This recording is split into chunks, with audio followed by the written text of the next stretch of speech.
Hidupku menggenapi firman-Mu, tanda mujizat sertai tiap langkahku. Kau bersamaku di dalamku, jadi bukti kebesaran-Mu.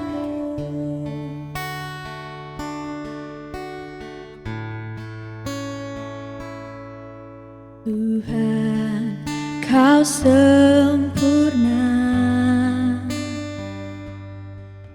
dalam rencana-Mu dan karya-Mu. Ku serahkan hidupku, murnikan dengan Roh-Mu. Tuhan, Kau sempurna dalam rencana-Mu dan karya-Mu. Ku serahkan hidupku, murnikan dengan Roh-Mu. Hidupku menggenapi firman-Mu, tanda mujizat sertai tiap langkahku. Kau bersamaku di dalamku, jadi bukti kebesaran-Mu.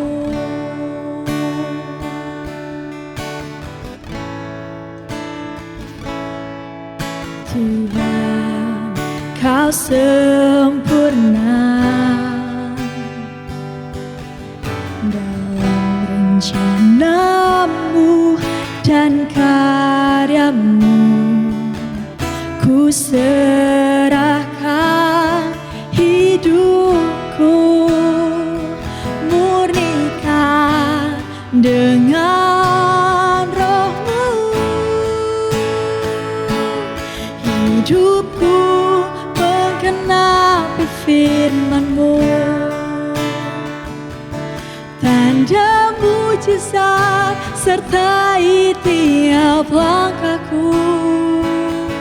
Kau bersamaku di dalamku, jadi bukti kebesaran-Mu. Hidupku menggenapi firman-Mu, tanda mujizat sertai tiap langkahku. Kau bersamaku di dalamku, jadi bukti kebesaran-Mu. Hidup kami Tuhan, pancarkan terang-Mu, jadi bukti kebesaran-Mu. Oh, oh, oh, oh, Jesus, Jesus, terima kasih Tuhan, terima kasih Tuhan. Kau sungguh baik, Kau sungguh baik. Oh, oh, oh, oh. Jesus, Jesus.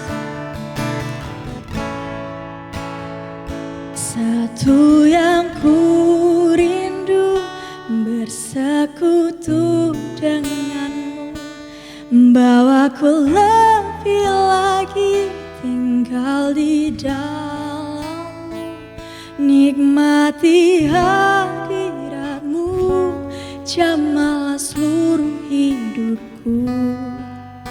Urapanmu mengubah hidupku. Satu yang ku rindu, bersekutu denganmu. Bawaku lebih lagi tinggal di dalammu. Nikmati hadiratmu, jamalah seluruh hidupku. Urapanmu mengubah hidupku. Satu yang ku rindu, bersekutu denganmu. Bawaku lebih lagi tinggal di dalammu. Nikmati hadiratmu, jamalah seluruh hidupku. Urapanmu mengubah hidupku. Satu yang ku rindu, bersekutu denganmu. Bawaku lebih lagi tinggal di dalammu.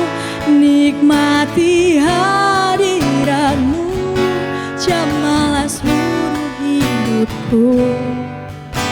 Urapanmu mengubah hidupku. Urapanmu mengubah hidupku. Urapanmu mengubah hidupku.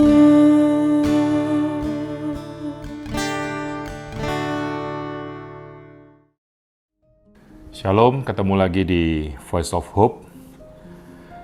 Suatu saat saya mendengar cerita pembicaraan teman saya mengenai salah satu kehidupan dari suami istri.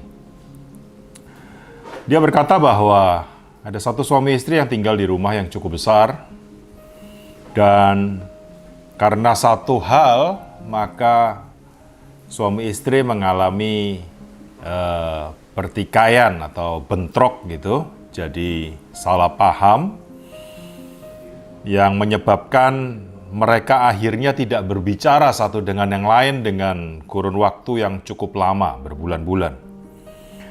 Lalu teman saya bilang, bukan hanya tidak berbicara, mereka ini tinggal masih serumah. Nah, yang lebih parahnya adalah biasanya kalau tidak berbicara, satu istrinya atau suaminya tidur di kamar anaknya, salah satu anaknya, dan istrinya di salah satu anaknya atau di kamarnya. Ini enggak.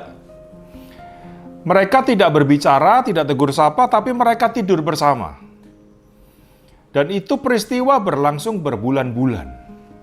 Saudara lihat, kita melihat mereka sangat dekat, tetapi mereka tidak ada komunikasi satu dengan yang lain. Mazmur 139 ayat yang ke-7, ayat yang sudah sangat terkenal, berbicara begini. Kemana aku dapat pergi menjauhi rohmu? Kemana aku dapat lari dari hadapanmu? Saudaraku, Tuhan itu senantiasa ada bersama dengan kita. Dimanapun dan apapun keadaannya, baik itu dalam keadaan yang baik maupun dalam keadaan yang buruk, Dia selalu ada. Dan ayat ini juga berbicara bahwa penyertaan dan perlindungan Tuhan itu senantiasa juga ada dan berlangsung secara terus-menerus untuk menyertai kita dan melindungi kita, menolong kita dalam berbagai keadaan. Memang secara realita, saudaraku, kita sering beranggapan bahwa kita ini tidak bisa jauh dari Tuhan. Ya, secara realita, kita tidak bisa jauh dari Tuhan, sebab Tuhan selalu ada di hati kita bagi orang yang percaya kepadanya. Tetapi secara rasa, itu hal yang lain, bukan? Secara rasa, kita merasa bahwa terkadang Tuhan itu jauh dari kita. Sama seperti pasangan suami istri tadi yang lagi tidak enakan, kelihatannya sangat dekat, tidur bahkan satu kamar, satu tempat tidur, tapi tidak berkomunikasi. Dan seringkali kita berbicara begini bahwa Tuhan itu jauh. Pernahkah saudara mendengar satu ungkapan seperti itu? Tuhan jauh. Tuhan tidak dekat lagi, atau bahkan ada yang ngomong Tuhan tidak sayang atau tidak cinta lagi. Nah saudaraku, sebenarnya bukan Tuhan yang jauh, tetapi kitalah yang kadang-kadang menjauh dari Tuhan. Saat apa kita merasakan bahwa Tuhan itu jauh dari kita? Saat langkah hidup kita sudah tidak lagi berjalan sesuai dengan kebenaran Injil. Saat di mana fokus hati kita, pandangan hidup kita tidak tertuju lagi kepada satu-satunya, yaitu Allah di dalam Yesus Kristus. Pandangan kita adalah diri kita sendiri. Kita melenceng dari kebenaran. Lama-kelamaan jika hal ini berlangsung secara terus-menerus, kita akan merasa Tuhan itu tidak dekat lagi sama kita. Padahal dia masih setia dan dia dekat dengan kita. Lalu masalah yang kedua, apa yang menyebabkan kita merasa bahwa Tuhan itu jauh dari kita? Perasaan kedua adalah saat kita merasa bahwa apa yang kita minta dari Tuhan lewat doa kita tentunya tidak sesuai dengan jawaban atau keinginan diri kita. Artinya jawaban yang Tuhan beri tidak sesuai dengan diri kita. Saya dalam khotbah saya di Ambasador beberapa waktu yang lalu saya sering katakan itu adalah kita salah paham sama Tuhan. Kita merasa dia jauh. Karena apa? Karena kita merasa dia tidak berpihak dengan kita. Jawaban yang diberikan Tuhan tidak sesuai dengan apa yang kita minta. Saudaraku kekasih di dalam Tuhan, situasi semacam ini hendaklah kita merasa kuat. Renungan ini biar menguatkan setiap kita. Percayalah dan rasakan bahwa Tuhan itu senantiasa dekat dengan kita. Pemazmur mengatakan, kemana kita dapat pergi? Nggak bisa, saudaraku. Kita ke dunia orang mati pun, istilahnya begini, dalam suasana yang paling buruk sekalipun, dia ada bersama kita. Dalam situasi yang baik, dia ada bersama kita. Dalam situasi kita merasa tertekan, bahkan teraniaya sekalipun, saudaraku yang kekasih, dia bersama dengan kita. Dan biarlah firman ini menguatkan kalau dia bersama dengan kita, bukan masalah tidak ada, tetapi kita boleh berjalan melewati masalah, dan kita beroleh kasih karunia Tuhan dalam setiap kehidupan kita sehari-hari. Tuhan Yesus memberkati.